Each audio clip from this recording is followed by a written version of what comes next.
Gracias a todos por estar aquí en esta charla. Vamos a continuar.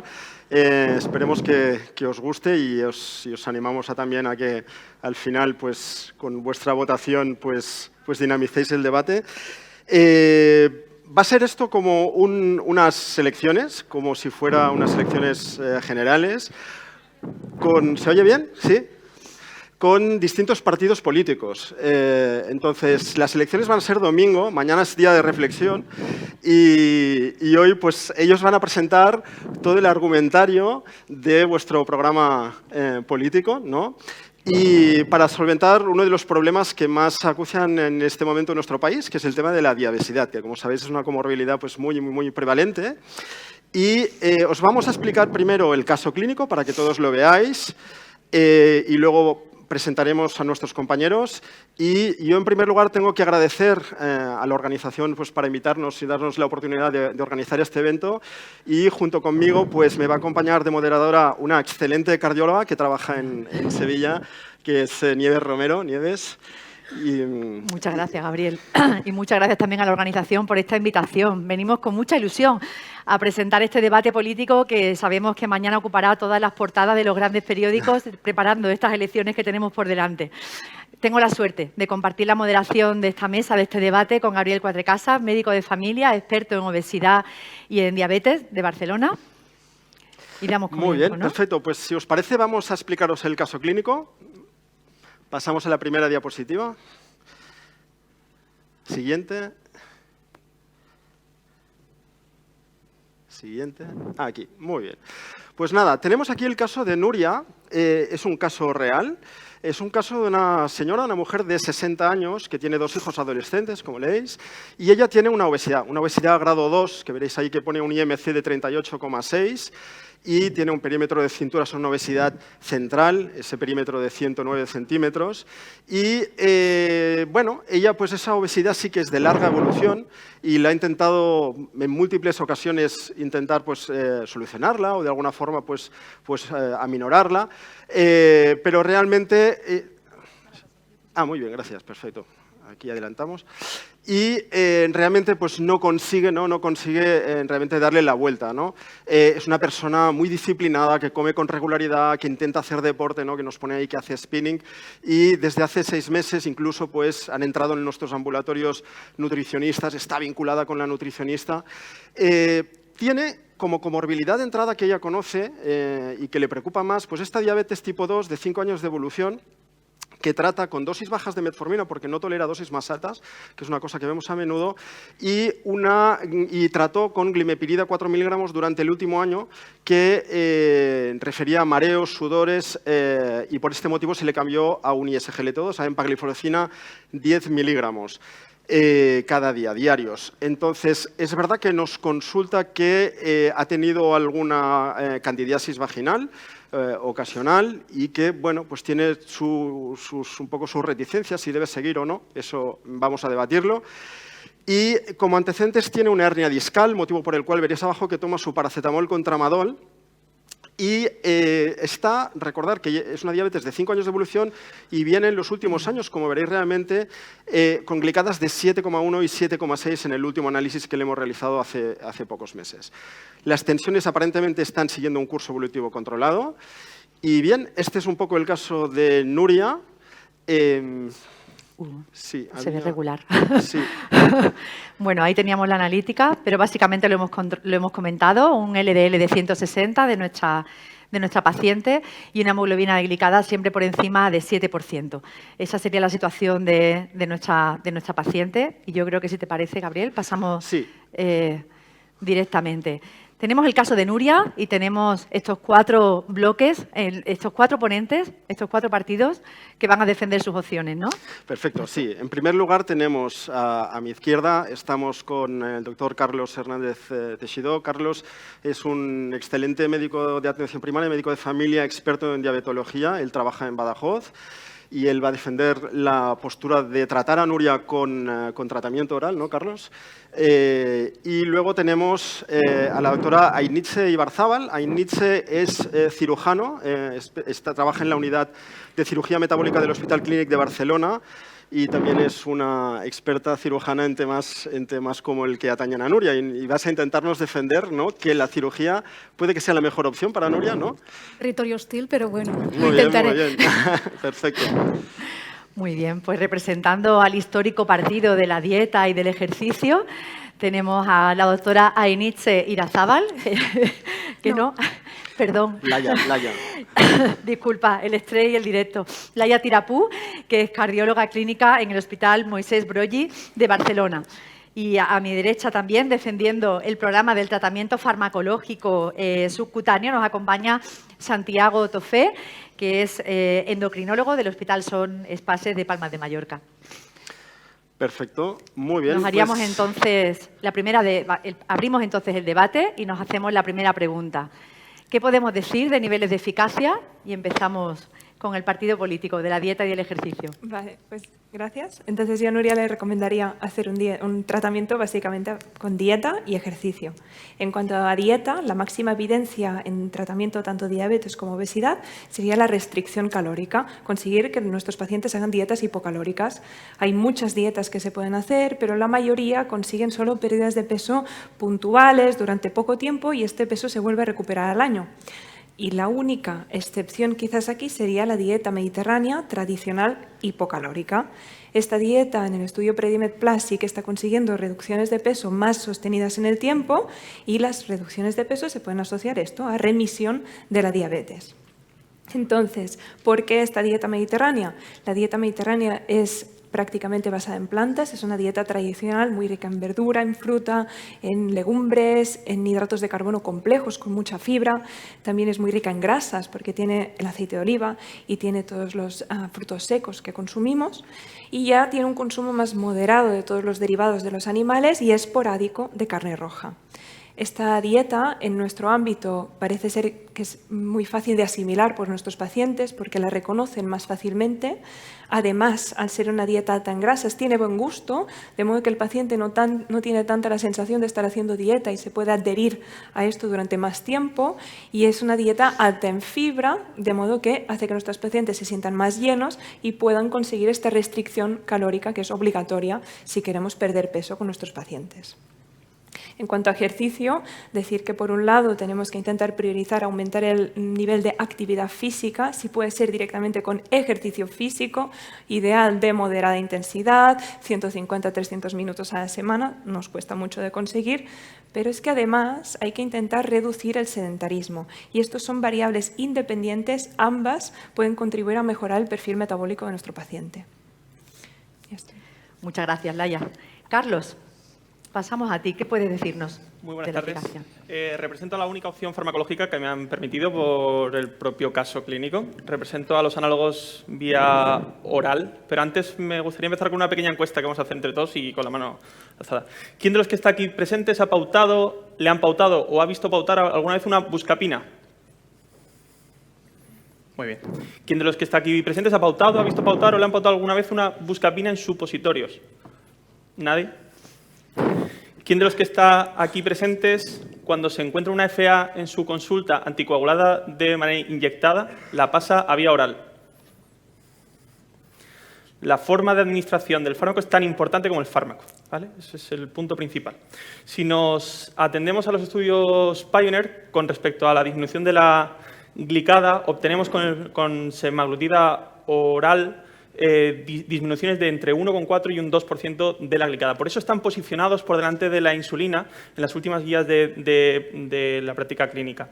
Con respecto al peso, en ensayo clínico perdemos aproximadamente un 6%, pero vemos que en estudios en vida real perdemos incluso más. Tenemos pérdidas por encima del 7, del 6, del 8,2 o del 9, con pérdidas del IMC. Es decir, disminuciones en el IMC por debajo de los 4 puntos. Ojo que no acaba ahí. Tenemos mejoras en la sistólica de hasta 8 puntos, mejoras en el LDL en torno a unos 20 puntos, reducciones de la albuminuria, cambios en el filtrado. No solamente somos un fármaco eficaz, sino que somos un fármaco efectivo. Santiago, ¿estamos de acuerdo, Santiago? En absoluto. Mi contrincante ha inflado sus datos de una manera asombrosa. En primer lugar, Sociedad Española de Cardiología Clínica. Bien, pues vamos a dar un dato clínico. ¿A nadie le sorprende la albuminuria que tiene esta paciente con una evolución de 5 años de la diabetes, con una tensión arterial normal y con un filtrado glomerular normal? Vamos a descartar lo primero de todo que esta paciente no tenga una nefropatía primaria, ¿vale? Punto 1. Es verdad, Santiago, perdonar que no se veía bien en la diapositiva. En el caso real, el cociente de albúmina-creatinina era por encima de 300 en los 2 últimos análisis. Bien.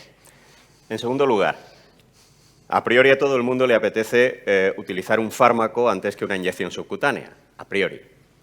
Si pensamos en que ese fármaco se tiene que tomar por las mañanas de 30 a 40 minutos antes de realizar cualquier otra actividad, con una cantidad fija de agua, teniendo que evitar, orillar, posponer cualquier otra actividad y asumiendo que la variabilidad en la absorción de la semaglutida por vía oral es tremenda. Hay una inmensa variabilidad en cuanto a la capacidad de absorción gástrica de cada individuo. No sé si alguien se ha parado a pensar que si damos 14 miligramos de semaglutida por vía oral comparado con 1 miligramo de semaglutida subcutánea a la semana, es por una razón, y es que la mayor parte de la semaglutida no se absorbe, pero puede que haya individuos en los que la absorción es muy potente. Los hay y los vemos. Yo receto mucha semaglutida oral y os puedo asegurar que el nivel de intolerancia gástrica, fundamentalmente en forma de náuseas, es 2, 3, 4 veces superior a la de los programas Pioneer y bastante superior a la de la semaglutida subcutánea. Por esa misma razón, la semaglutida subcutánea, a pesar de lo que el doctor Teixidó ha tratado de colarnos aquí, pérdidas de peso del 9%, 8%, mentira. 6 kilos como máximo el programa Pioneer, comparado con aproximadamente unos 6 a 8% de pérdida de peso corporal. Es distinto el peso en valores absolutos que el porcentual, pero semaglutida por vía subcutánea está 2 escalones por encima del resto de los análogos del GLP-1, incluido la semaglutida por vía oral. Pasamos a las alusiones al final, porque los asesores de cada partido político han sido muy incisivos en sus exigencias. ¿Tenemos algo más que ofrecer, doctora Einiche? Sí, yo creo que esta paciente tiene una clarísima indicación de cirugía de la obesidad, porque lo dice la evidencia. Es decir, tenemos estudios randomizados que confirman que la pérdida de peso en pacientes diabéticos con obesidad grado 2, comparando un grupo de pacientes que se operan versus el mejor tratamiento médico, los resultados son demoledores a favor de la cirugía. Es decir, estamos hablando de pérdidas de peso a 5 y 10 años del 25 o 30% comparados con un 5 o un 4% del mejor tratamiento médico. Estamos hablando de resoluciones de la diabetes. Estoy hablando sobre todo de un estudio randomizado del grupo de Cleveland Clinic con 150 pacientes a 5 años, con pacientes con diabetes graves, con glicadas superiores a 8,5 e insulinoterapia, en los que se hacía una cirugía de la obesidad versus un tratamiento médico con resoluciones con el objetivo de glicadas inferiores a 6 con o sin medicamento, y solo el 4% de los pacientes con el mejor tratamiento médico, donde había análogos, obtienen el target de indicación. Además, esta señora tiene una dislipemia. En este mismo estudio se demuestra que hay una disminución de hasta el 30% del factor del perfil lipídico en este grupo de pacientes intervenidos. Y además decíamos que esta paciente tiene una alteración de las transaminasas. Esta paciente seguramente tiene un NAFL o un NASH, que hay un estudio clásico del año 2009 que dice que los pacientes tienen una reversión completa en un 85% y en el 15% de pacientes que eran más graves no había un empeoramiento después de la cirugía. Por lo tanto, estudios randomizados a largo plazo que confirman que la indicación es la cirugía clarísimamente. Por alusiones. ¿Carlos? Escasa agua en ayunas y 30 minutos. Lo puede hacer cualquiera. Es facilísimo. Escasa agua en ayunas y 30 minutos. Santiago. Por alusiones. Cuando tengamos los primeros estudios de vida real, podréis observar cómo la pérdida de eficacia comparado con los ensayos Pioneer de la administración en vida real es claramente inferior en efectividad, ¿vale? Ya lo es en eficacia comparando el programa Sustain con el programa Pioneer, cuando tengamos datos de vida real, podremos comprobar que eso es así. Igual que hay una realidad que ya hoy en día es pública y notoria, y es que los análogos del GLP-1 administrados por vía subcutánea con una cadencia semanal barren en cuanto a efectividad y en cuanto a adherencia y persistencia a los análogos de uso diario. Muy bien, Santiago, ¿tú empezarías con el análogo inyectable antes que ya derivar directamente a cirugía? Evidentemente. Muy bien. Tenemos un porcentaje de hiperrespondedores a los análogos del GLP que pueden alcanzar pérdidas de peso hasta del 15%. La autora ha hablado de los ensayos randomizados. Yo creo que el gol estándar en cirugía bariátrica hoy en día es la cohorte SOS, la cohorte de seguimiento de los pacientes obesos suecos, que tiene 20 años de seguimiento. Es un estudio demoledor, es el target en pacientes obesos. El problema del SOS es que es un estudio antiguo donde hay solo un 13% de bypasses. La rama quirúrgica es bastante floja. Es decir, si hoy en día tuviéramos un SOS con las indicaciones actuales, es decir, no hay ni bandas gástricas ni gastrectomías verticales, que es lo que parte del grupo de quirúrgico del SOS, los resultados del SOS serían todavía mejores, pero no lo he dicho porque no es un estudio randomizado. Pero son dos grupos comparativos a 20 años. Uno es de cirugía de 2.000 pacientes, en el otro es una rama de pacientes con obesidad que se controlan durante hasta 20 años. Tenemos resultados a 10, 15 y 20 años y los resultados de pérdida de peso a largo plazo son del 18% a 20 años versus un 1% en el grupo control. Muy bien. Pero no es un randomizado. Muy bien, Ainice, pues si os parece pasamos al segundo bloque, que es un tema que en atención primaria interesa muchísimo, bueno, en todas las especialidades, ¿no? Pero los pacientes preguntan, ¿y la seguridad? ¿No? El tema de la seguridad. Y ahí, Santiago, pues te doy la palabra. Muy bien. Bueno, todos conocéis que desde los tiempos de la rosiglitazona las agencias reguladoras exigen que cualquier fármaco antidiabético que salga al mercado tenga un estudio de seguridad cardiovascular. Hoy en día sabemos que los análogos del GLP-1, tanto por vía oral como por vía subcutánea, pues presentan en el peor de los casos no inferioridad frente a placebo en cuanto a seguridad en la incidencia de eventos cardiovasculares y en la incidencia de otra serie de eventos de potencial riesgo, y en muchos casos no en el caso de la semaglutida por vía oral, sí en el caso de la semaglutida por vía subcutánea o la dulaglutida o el fármaco que dejaré para el final de mi intervención, se demuestra incluso superioridad frente a placebo en los análisis estadísticos predefinidos.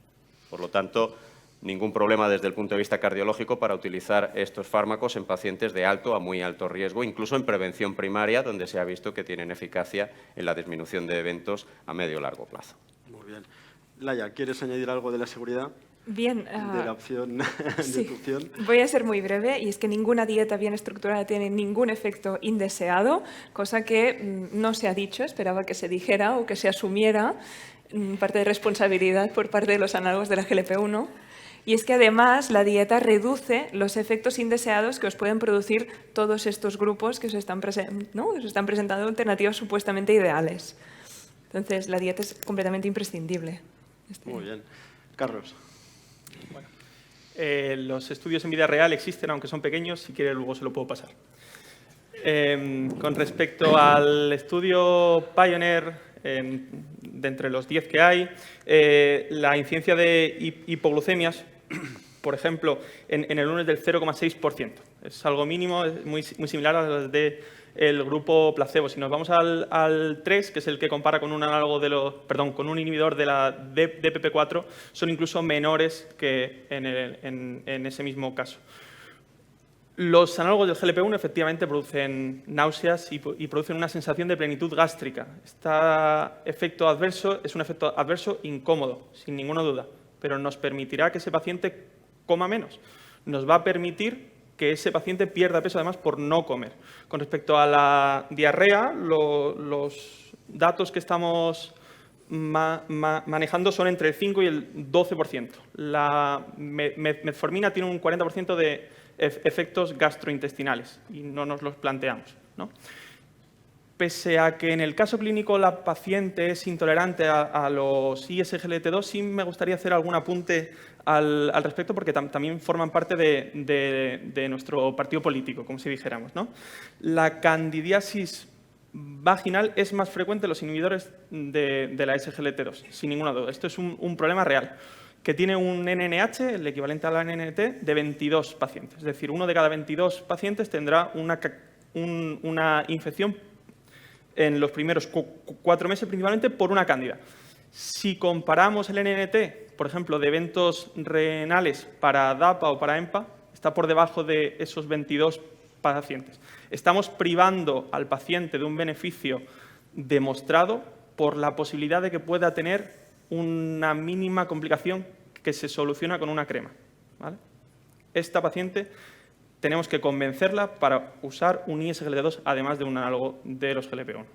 Vale, o sea que tú darías los dos, Yo mantendrías daría los dos fármacos. ISGLT2 y añadirías. No Nuestra has tenido paciente, nunca además, una es- candidiasis vaginal, supongo. Dice que no has padecido una candidiasis. No, pero las veo en mi día a día. Sí, sí.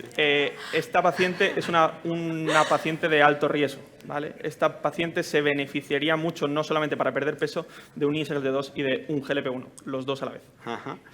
Bueno, y hay Nietzsche, la seguridad de la cirugía, ¿no? Que siempre está ahí como, que es de entrada lo que nos echa más para atrás, ¿no? Sí, obviamente es una intervención quirúrgica mayor, no nos vamos a engañar, que ha cambiado mucho. El bypass gástrico se describió en 1967. Imagínense los años que han pasado desde entonces. Hemos pasado de las grandes laparotomías a la cirugía laparoscópica, incluso robótica ahora. Y no solo es eso, es decir, prehabilitamos a los pacientes. Los cuidados perioperatorios no tienen nada que ver a cómo manejábamos estos pacientes. Y hoy en día, y esto no es una machada de cirujano, damos de alta a los pacientes bariátricos a las 24 horas de la cirugía. Hay centros donde incluso hacen cirugía ambulatoria en pacientes seleccionados, evidentemente. La visión que hay fuera del entorno quirúrgico puede ser que sea de cirugía agresiva, con muchas complicaciones, pero es absolutamente errónea. Hoy en día se puede, en estudios basados en registros de miles de pacientes, la mortalidad es menor del 0,3%, igual que una artroscopia de rodilla, que no negaríamos a ninguno de nuestros pacientes.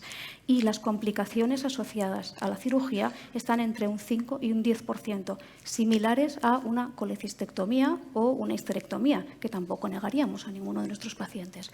Por lo tanto, a ver si cambiamos un poco el chip sobre la cirugía bariátrica, que evidentemente es una cirugía y tenemos que tomarla como lo que es, pero nada que ver con lo que podía haber sido hace unos años. Santiago, permíteme, ¿qué opinas de esta seguridad de la cirugía? ¿Estás de acuerdo con Nietzsche o no? Todo depende del tipo de cirugía que se utilice. Cuando estamos hablando de cirugías puramente restrictivas, estoy de acuerdo con Nietzsche. La seguridad de estas cirugías, entre otras cosas, por la mejora de la técnica, porque ha mejorado la atención a estos pacientes, porque hemos protocolizado la prehabilitación, el seguimiento. Es una cirugía segura, pero es una cirugía cuya capacidad de remitir la diabetes depende fundamentalmente de la pérdida de peso. Aquí no estamos modificando el sistema incretínico, eso solo se consigue con cirugías también malabsortivas. Y las cirugías malabsortivas son otra juerga, son otra liga. La cirugía malabsortiva, de hecho, la mayoría de los cirujanos que se dedican a cirugía bariátrica están intentando orillarla porque los problemas que dan estos pacientes en forma de malnutrición selectiva, malnutrición proteica, diarrea crónica, pérdida de electrolitos. De hecho, hoy en día en cualquier servicio de endocrino, casi los únicos pacientes que tenemos ingresados son los pseudointestinos cortos producidos por la cirugía bariátrica mixta. Por lo tanto, ahí yo tendría alguna... Pero, hablando de este caso clínico en concreto, esta señora no tendría ninguna indicación de una cirugía malabsortiva. Por lo tanto, esta señora sería para hacer un bypass o un sleeve con los resultados que he mencionado previamente. Nunca antes de haberle introducido tirzepatida 15 miligramos, cuya capacidad de producir una pérdida de peso del 25%, superior al 25%, ronda el 40% de probabilidad y un 50% de regresión de la hemoglobina glicosilada por debajo de 5,7. Por lo tanto, vamos primero a aprender a conducir un Ibiza antes de montarnos en un Ferrari, porque puede que el Ibiza nos lleve a donde queremos llegar de una manera segura y efectiva y en tiempo. Y acabemos comprándonos el Ferrari. Esta es la única incógnita que tengo que reconocerte a medio largo plazo. Muy bien, pues hasta aquí el bloque de seguridad. Y esta mañana nos levantábamos con una encuesta muy sorprendente. Nuestros pacientes y, por tanto, votantes se preguntaban acerca de la adherencia o la viabilidad del tratamiento en la vida real. Carlos, ¿qué podemos decir sobre esto? Bueno, vuelvo a insistir en la misma premisa. El fármaco que funciona es el fármaco que se toma. Si no tomamos ese fármaco, si no tenemos una adherencia correcta a ese fármaco, no hará efecto, ¿vale?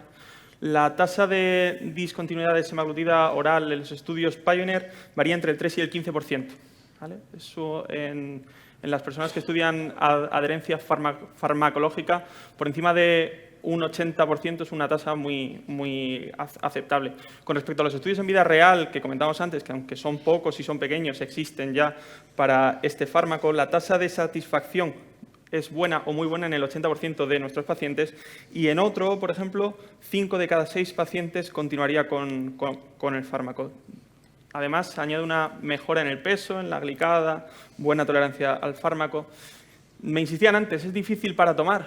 Vuelvo a insistir. Poca agua, 30 minutos por la mañana y en ayunas. Incluso el paciente que se levanta a las 5 de la mañana al baño se la puede tomar ya y se vuelve a ir a la cama sin ningún problema, ¿vale? Como voy a empezar con este apartado, me gustaría lanzar alguna pregunta un poco al aire y a los otros partidos, ¿no? Doctora Tirapu, llevamos 40, 60 años a cuestas con la dieta.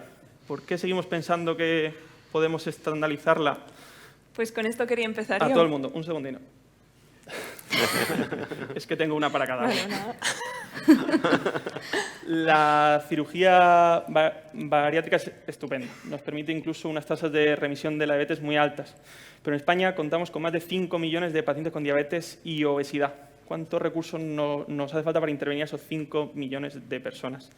Y doctor Tofe, en igualdad de las condiciones, ¿de verdad prefieres un fármaco pinchado? Yo no. Te devolvería la pregunta y se la haría a la audiencia y me apuesto contigo 50 pavos a que la mayoría de la gente que conozca los dos fármacos prefiere 110 de cada 10 veces pincharse un fármaco una vez a la semana con una aguja de 4 milímetros de 29 Gs que tomarse una pastilla que le va a tener el estómago revuelto durante las siguientes 8 horas. Te lo garantizo. Terminamos aquí. ¿Laia? Laia, Sí. sí. Bueno, pues a diferencia de otros partidos políticos, en el nuestro hacemos autocrítica y es verdad que hay problemas de adherencia a la dieta y esto, bueno, pues puede ser debido a varios motivos. El paciente no suele concebir la dieta como un cambio definitivo en su estilo de vida, lo entiende como algo temporal, un mal trango que luego puede dejar de mantener esta adherencia a esta dieta y esto no es así. Tenemos que cambiar de manera definitiva el estilo de vida del paciente. Pues motivos para esto, uno de ellos sería que nuestro sistema sanitario está muy dirigido a tratar a los pacientes siempre con medicamentos, siempre con tratamientos más agresivos y no hace la inversión que es necesaria sin ser muy caros, es decir, siempre siendo eficiente, de hacer una dieta que sea con una intervención de alta intensidad. Para que la dieta funcione necesitamos que nuestros compañeros de nutrición puedan hacer un seguimiento estrecho, presencial, duradero. Y esto de momento, pues nuestro sistema no nos está dando las armas para poder hacerlo.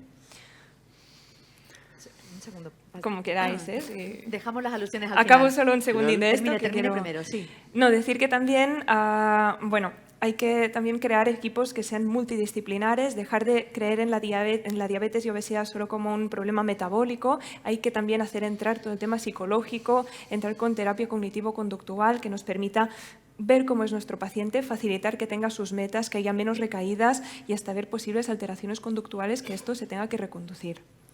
¿Su partido político insiste en la importancia de la prevención primaria desde la educación? Desde luego, desde el principio. Quizás. Sí, ya sabemos que Valentín Fuster está muy obsesionado con este tema desde hace muchos años, que ha creado varios trials, como el Familia Trial, que es intentar formar a las personas, es decir, no llegar a obesidad y a diabetes, sino empezar a cambiar o a crear buenos hábitos de vida desde la infancia.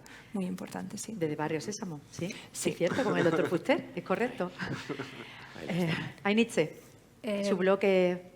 Bien, respecto a la aplicabilidad y la adherencia, yo también creo, igual que tú, Laia, que los resultados son diferentes en función de la adherencia del paciente y que en la cirugía de la obesidad esto es súper importante, ya no solo por la evolución ponderal, sino por las posibles complicaciones que pueda tener el paciente.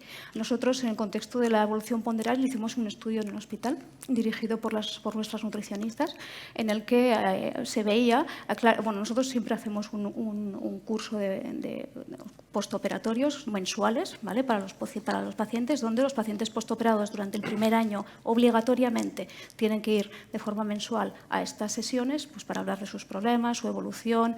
Las dietistas dirigen un poco las reuniones para animarlas, para hacer un poquito pues eso, de team building, etcétera, etcétera. Y los pacientes que cuanto más asistían a estas clases, la evolución ponderal era mejor. Después hacemos del año a los 5 años la misma opción, pero es voluntaria y también vimos que había relación en la pérdida de peso con el número de sesiones que iban los pacientes. Y respecto a la aplicabilidad, la cirugía bariátrica está infrautilizada. Los datos de la Sociedad Española de Cirugía de la Obesidad lo demuestran. Solo operamos un 3% de todo el posible target de pacientes que pudiéramos tener. Por lo tanto, es un problema de accesibilidad completo y es un problema sanitario global. Pero evidentemente, teniendo tanta evidencia sobre cuál es el mejor tratamiento, seguramente se debería de ampliar el número de quirófanos, disponibilidad hospitalaria, etcétera, etcétera. Y de envío desde primaria, probablemente os enviemos poco o menos de lo que tendría que ser. Eso también lo vemos. Sí. Que bueno, ya hablaremos de eso más adelante, pero el paciente es un paciente global, no es un paciente ni del endocrinólogo ni del cirujano. Santiago, ahora sí. Sí. Soy endocrinólogo, llevo 25 años viendo obesidad, diabetes y cada vez tengo más claro un hecho que es incuestionable. La dietoterapia es un modelo terapéutico fracasado. Que les quede bien claro, el ser humano gana 20 kilos de peso a lo largo de su vida, de promedio. Nos pongamos como nos pongamos. Eso es así. Todos los intentos que hay de modificar los hábitos dietéticos en adultos están conducidos al fracaso, porque el adulto ya ha conformado su manera de comer, que es personal, psicológica, cultural, social. El único target donde todavía merece la pena actuar es en la infancia. Tendría que haber una asignatura de nutrición humana. En Japón la hay y tienen una tasa de obesidad del 2 al 3%. Pero la sociedad ha pretendido que la obesidad adulta es un problema médico. La cura de la obesidad adulta es un problema médico y no lo es un problema político, sanitario, de primer orden además. Por lo tanto, saquen la obesidad de nuestras consultas, sáquenla de nuestra responsabilidad y que actúen los políticos como tienen que actuar. Con respecto a los adultos, la única opción que tenemos es diseñar drogas que sean capaces de modular el apetito de los pacientes de manera efectiva y duradera en el tiempo, y lo estamos consiguiendo, y en aquellos pacientes en los que eso no funcione, se los llevaremos a la doctora Ibarzábal para que les opere y consiga esas mismas pérdidas de peso que ya estamos empezando a aproximarnos mediante el uso de la vía incretínica multiagonista. Por alusiones. ¿Laia? Sí, bueno, quisiera hacer un par de preguntas. Estamos hablando de viabilidad en tratamiento real. Entonces, económicamente, ¿alguien piensa hablar del dinero que cuestan vuestros tratamientos? Porque una dieta pro-vegetariana, como es la dieta mediterránea, es más barata que la que ya ahora hace la mayoría de población, es más barata para el Sistema Nacional de Salud. Y, bueno, luego quiero hablar también, y así lo respondemos todo, de medio ambiente, que tenemos el mismo problema con las dietas occidentales que estamos haciendo ahora, tan ricas en carnes, tan ricas en comida procesada, que son mucho peores para el medio ambiente. Y finalmente, un problema de desabastecimiento que quizás esperabais que nadie citara, pero que claramente tenéis y que en caso de dieta mediterránea, un país mediterráneo como el nuestro, nunca tendremos, ¿no? No es un problema que tendremos nunca. El problema de desabastecimiento yo no lo tengo. Con respecto a los estudios de efectividad y de coste, efectivamente no contamos todavía con los estudios, pero es que no contamos con los estudios completos de seguridad cardiovascular que veremos luego. Es un fármaco caro, sin ninguna duda. Un stent, ¿cuánto vale? ¿Cuánto vale en 6 días en una coronaria? ¿Cuánto vale una paga para un paciente que le ha dado un ictus con 52 años y no anda? Hasta que no tengamos esos datos, no podemos ver si son estudios coste-efectivos. Los ISGLT2 no lo han sido hasta hace poco, hasta que se completan esos estudios. De momento, no lo sabemos. El Sistema Nacional Público de Salud británico, el NHS, los ingleses sabéis que son terroríficamente tacaños, pero muy buenos en matemáticas y haciendo números. ya han decidido empezar a financiar en un target de población la semaglutida a dosis de 2,4 miligramos para pérdida de peso. Igual que han decidido financiar en un segmento de población el inclisiran. Cuando los ingleses han hecho esto, que no os quepa ninguna duda que ya tienen modelos matemáticos que demuestran que estos son intervenciones costo-eficaces. Punto 1. Punto 2. Siempre será más barato invertir en algo caro que funciona que invertir en algo barato que no funciona. Y punto 3.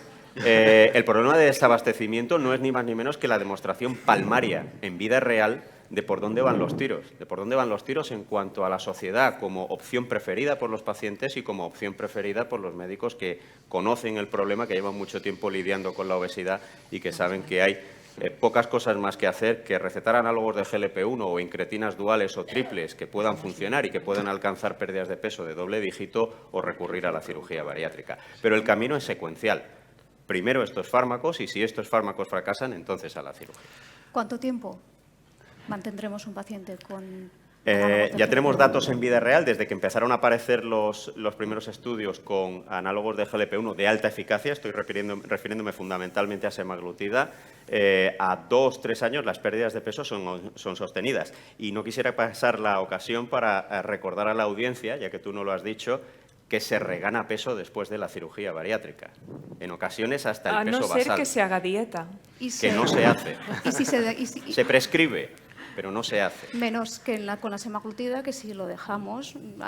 La semaglutida oral es la que se abandona. No. Porque la pérdida de peso no es lo suficientemente contundente. Mirad, el principal Hablamos driver... del step trial, ¿eh? El principal driver para que un paciente sea adherente a un tratamiento es que vea resultados. Os aseguro que un obeso que ve resultados en pérdida de peso se adhiere a ese fármaco. Y la prueba la tenemos en los pacientes que vienen a las consultas de obesidad diciendo, doctor, no encuentro Ozempic y he ido a 78 farmacias. Eso no lo he oído decir nunca con ningún otro fármaco, pero con el Ozempic sí. Y cuando llegue la tirzepatida no os quiero ni contar.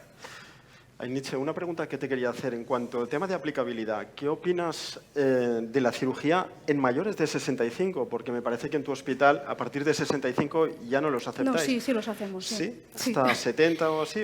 Hacemos, antes sí era un criterio de exclusión hasta los 65 años, pero nos dimos cuenta que en realidad es el performance status del paciente. Hoy en día los pacientes de 65 años tienen un...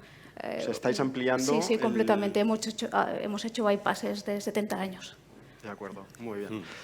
¿Qué opinas de los análogos del GLP-1 post-bariátrica? Yo creo que este es un buen target. Es decir, estoy de acuerdo en que, después de una cirugía convencional de obesidad, ya sea bypass gástrico, gastrectomía vertical o sleeve, hay pacientes que fracasan, no tanto como dice el doctor. Nosotros tenemos en nuestra serie del hospital, en un grupo de pacientes seguidos con un follow-up del 84% a 10 años, con el criterio de pérdida de exceso de peso, del peso total, inferior al 20%, que ese es nuestro criterio de fracaso, que es el éxito de los análogos.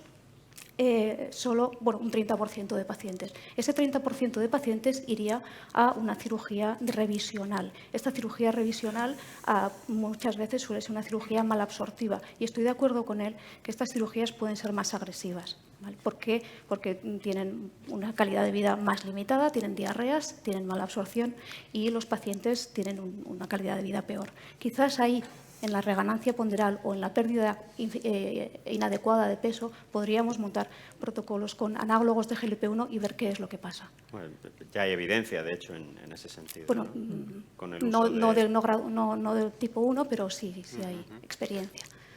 Nietzsche, seguimos contigo. La última pregunta para hoy, ¿el impacto a largo plazo de la cirugía? Vale.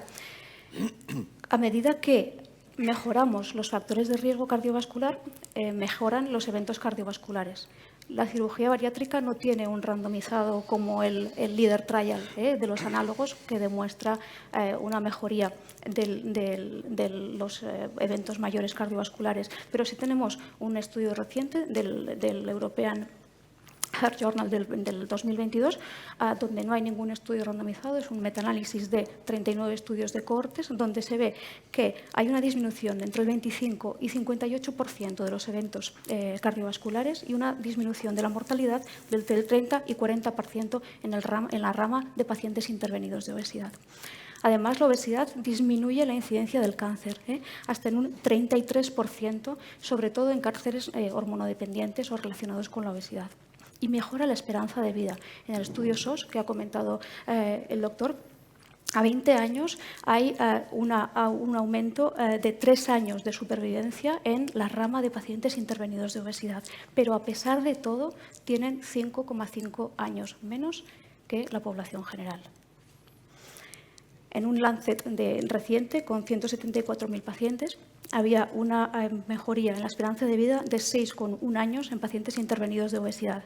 Pero además, si eran diabéticos, esta esperanza aumentaba más, a 9,3 años. Y en los pacientes no diabéticos bajaba hasta 5,1.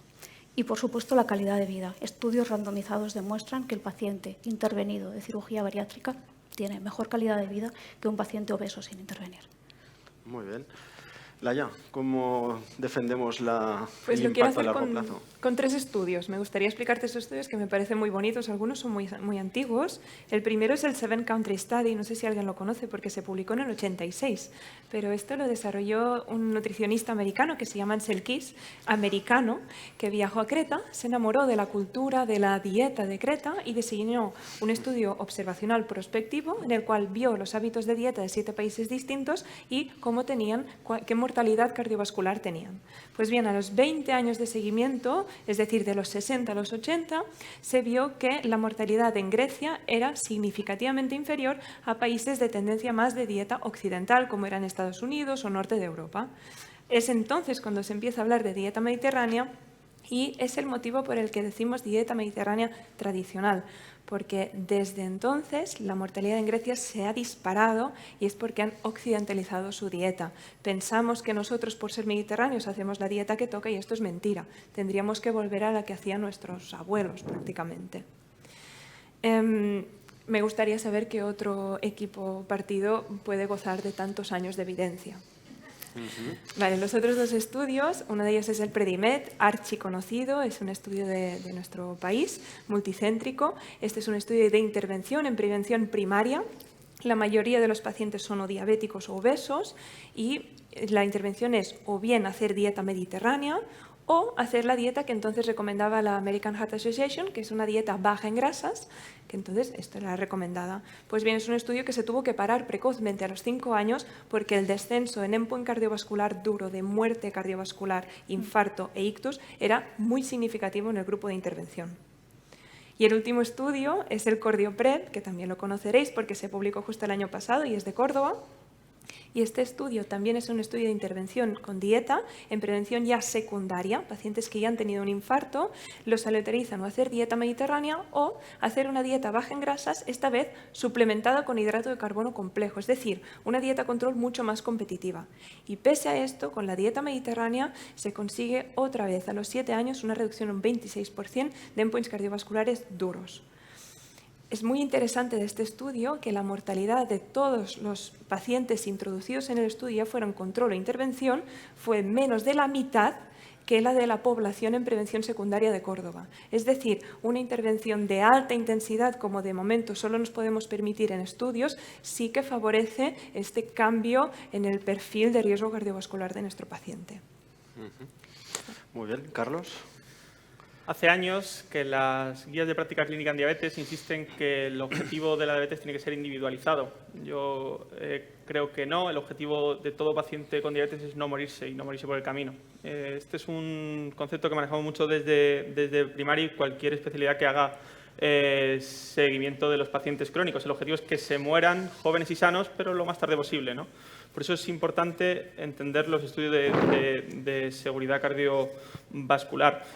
Somos, y hablo como partido político, entendiéndolo, un fármaco joven y, por tanto, el único estudio de seguridad cardiovascular que tenemos hasta la fecha es el Pioneer 6, que es un estudio de no inferioridad para MACE, donde vimos que, por supuesto, somos seguros en cuanto a MACE, pero sí que vimos una reducción de la mortalidad, tanto por cualquier causa como mortalidad mortalidad cardiovascular del 50%, del 49% en uno y del 51% en el otro. Si aunamos los estudios de la molécula, independientemente de la vía de administración, y juntamos el Sustain 6 con el Pioneer 6, sí que vemos una reducción en el MACE y una reducción en los ictus. Insisto, no solamente tenemos que buscar que el paciente se muera lo más tarde posible, sino que se muera joven y sin un ictus por el mismo camino. La clave y los datos finales nos entrarán probablemente en julio de 2024 con el estudio SOUL, con el estudio ALMA, donde se estudia la variable MACE como variable principal para un estudio de superioridad frente a placebo en pacientes con diabetes. Insistimos, no hay razón para pensar que el estudio no saldrá bien, puesto que el estudio no se ha parado por el momento, ¿vale? Muy bien, Santiago. Protesto. Ha robado votos de mi partido. El metaanálisis de Hussein aúna los datos del Sustain 6 y del Pioneer 6 para decir que efectivamente semaglutida como molécula pues puede tener un impacto favorable. Has hablado de la reducción de mortalidad en el estudio Pioneer 6. El Pioneer 6 es un estudio de seguridad cardiovascular y lo mejor que se puede decir de ese estudio es que tuvieron la suerte de demostrar no inferioridad frente a placebo en 16 meses de exposición al fármaco. Pero hablar de la mortalidad del estudio Pioneer 6 es hacerse trampas al solitario. He insistido que era de no inferioridad. 30 muertes en el grupo control, 15 muertes en el grupo de semaglutida oral. Perfecto, pero es que la incidencia de infarto de miocardio fue superior en el grupo de semaglutida oral, por lo tanto, potra, azar. Y por eso ese estudio no está potenciado para demostrar ningún tipo de superioridad frente a placebo. Con respecto a la dieta, estoy totalmente de acuerdo contigo en que una dieta basada en los principios de la dieta mediterránea, que por cierto no sé si sabéis que el principal es el sofrito, dicho por New England, es el elemento clave de la dieta mediterránea, que es la suma de un aceite de oliva junto con verduras, ni más ni menos que eso, y tomate. Evidentemente que tiene un impacto potente, como ha demostrado Predimed, como han demostrado muchos otros estudios, pero son abordajes cualitativos. La reducción de mortalidad está ajustada por pérdida de peso, ¿vale? Por lo tanto, no vamos a poder incidir, y lo he dicho antes, no vamos a poder incidir en el peso de la población utilizando un abordaje dietético cualitativo. El abordaje dietético tiene que ser cuantitativo y en eso es en lo que fracasan los modelos dietéticos, fracasan los médicos, fracasan los nutricionistas y van a venir a salvarnos el culo, si me permitís la expresión, fármacos muy potentes en la modulación de la vía urétrica y en aquellos pacientes en los que eso no funcione, pues la cirugía bariátrica. Muy bien. ¿Alusiones? Pues por alusiones, ¿alguien quiere decir algo? Sí. Nada. Sí, pues adelante, Carlos. Es curioso que me hables de la tasa de infartos en el estudio, en el mío, en el Pioneer, cuando el Sustain tampoco fue estadísticamente significativo. En una población con muchísimo menos riesgo, población primaria. Ni lo empeora. Vuelvo a insistir, nos falta el estudio SOUL, que vendrá en junio de 2024. Se habla muy poco del estudio SOUL y a mí me da mucho miedo. Pienso que Novo Nordisk se equivocó en hacer un estudio de seguridad cardiovascular con una molécula que está, bueno, con una formulación de la molécula que está 2 o 3 escalones por debajo con respecto a semaglutida subcutánea. Y sin embargo, no sé si sabéis que a final de este año se publicarán los datos del estudio SELECT, semaglutida dosis alta, 2,4 miligramos en población obesa no diabética. Y se habla mucho de ese estudio.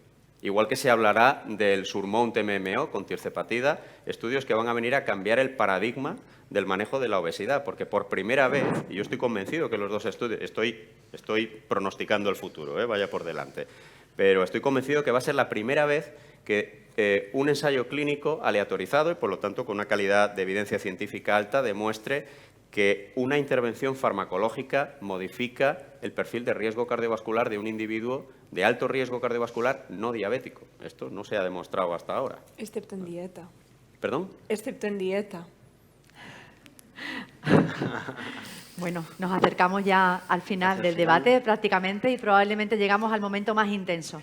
Nuestros 4 candidatos disponen de un minuto, un único minuto de oro para defender sus programas e intentar convencer a nuestro auditorio sobre cuál es la mejor opción para nuestra paciente que presentábamos al principio. Laia, empezamos. Vale. Bueno, creo que hay que reorientar el tratamiento de la diabetes y obesidad hacia una intervención multidisciplinar y de alta intensidad que permita un cambio progresivo en el estilo de vida de nuestros pacientes, fundamentalmente a base de dieta mediterránea tradicional en estos pacientes hipocalórica, también promocionando ejercicio físico y reducción del sedentarismo. Decir que ningún otro tratamiento funcionará sin dieta y además prometo, esto se dice, ¿no?, que si me votáis voy a llamar al restaurante esta noche y voy a pedir que se suprima completamente la carne roja del menú. No sé yo los votos. No sé yo los votos que son. Es una apuesta arriesgada. Muy bien. Muy bien. Carlos. Santiago. Carlos, bueno, dijimos que vamos a cruzar, Pues ¿no? venga, Carlos. adelante. Nuestra paciente, Nuria, es una paciente de alto riesgo cardiovascular. No solamente es una paciente con diabetes, es una paciente con obesidad y es una paciente con una albuminuria por encima de 300. Probablemente ya tengamos daño en el órgano y probablemente tengamos ya también un daño vascular en esa paciente. Hay que emplear todas las armas que podamos tener. Por eso, lo más sensato al final será alcanzar una coalición entre varios partidos, ¿no? Y es imprescindible, ¿no? El tratamiento oral demuestra seguridad, ha demostrado efectividad y eficacia, ¿vale? Probablemente sea una de las opciones más reales y más extensibles para todo el mundo y no podemos privar de los beneficios que tiene el tratamiento oral, ya sea un SGLT2 o un análogo de los GLP-1, porque tenga algún efecto adverso, ¿vale? Elegí tratamiento vía oral, por supuesto. Muy bien. Santiago. El agonismo dual GLP-1-GIP que produce la molécula tirzepatida es el futuro del tratamiento de la diabetes y de la obesidad. Ningún otro fármaco tiene una primera plana en el Wall Street Journal. La valoración bursátil de la patente de tirzepatida vale 15.000 millones de dólares y vale lo mismo que las 4 siguientes patentes juntas. Cuando se publiquen los resultados, cuando tengamos la foto completa del programa de desarrollo clínico SURMOUNT, SURPASS y el resto de comorbilidades asociadas a la obesidad, el paradigma del tratamiento de la diabetes y de la obesidad va a cambiar de una manera que no os podéis ni imaginar. Y será tan sencillo como monoterapia con tirzepatida. Y a partir de ahí lo que venga. Muy bien.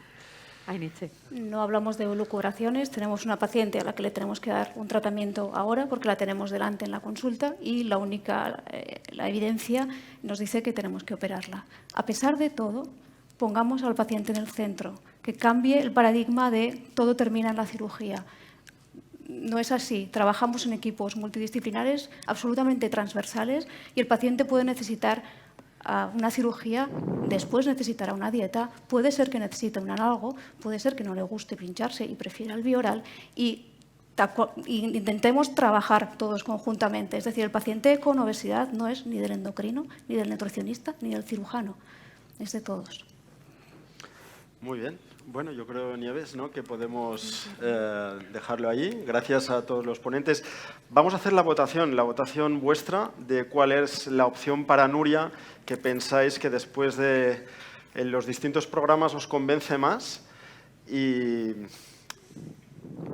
avanzamos. No sé si la pregunta ahora allí la tenéis.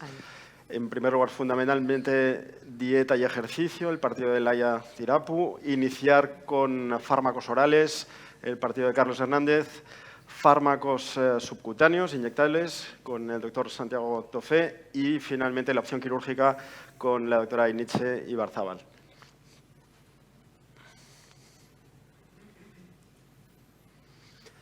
Sin reflexión ni nada. Sin reflexión. Sí, el domingo hay la buena, de verdad. Aquí somos unos privilegiados y ya... Uy, qué nervios, ¿no? Te veo confiado.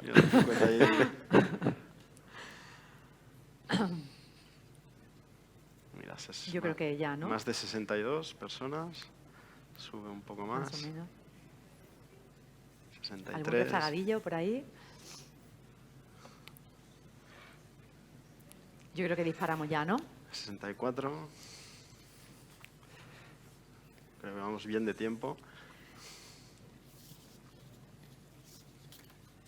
Yo creo que ya está, ¿no? Sí. Sí. Muy bien, miramos. Vemos el resultado. Bueno.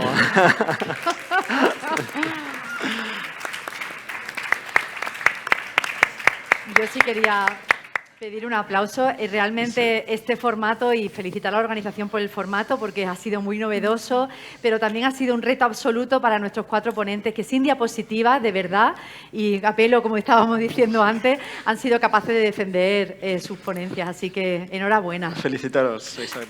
Gracias.